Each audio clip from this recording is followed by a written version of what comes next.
ખેરાલુના પૂર્વ ધારાસભ્યના અધ્યક્ષસ્થાને મદ્રોપુર ગામે વિકસિત ભારત યાત્રા યોજાઈ. ખેરાલુ તાલુકાના મદ્રોપુર ગામે વિકસિત ભારત યાત્રાનું આયોજન ખેરાલુના પૂર્વ ધારાસભ્ય અજમલજી ઠાકોરના અધ્યક્ષસ્થાને કરવામાં આવ્યું હતું.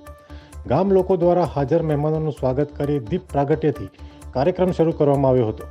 લાભાર્થીઓને આભા કાર્ડ વિતરણ કરવામાં આવ્યા હતા તેમજ મામલતદાર કચેરી દ્વારા સ્ટોલ લગાવી જરૂરી દસ્તાવેજો બનાવી આપવામાં આવ્યા હતા. હેલ્થ વિભાગ દ્વારા લોકોના સ્વાસ્થ્યનું ચેકઅપ કરવામાં આવ્યું હતું. આ કાર્યક્રમમાં ખેરાલુના પૂર્વ ધારાસભ્ય અજમલજી ઠાકોરની સાથે ખેરાલુ મામલતદાર અમિતભાઈ ચૌધરી, ખેરાલુ તાલુકા વિકાસ અધિકારી, હેલ્થ વિભાગ ચાણસોલના કર્મચારીઓ અને મદ્રોપુર ગામના લોકો મોટી સંખ્યામાં હાજર રહ્યા હતા. અહેવાલ જીગર મેવાડા, ખેરાલુ.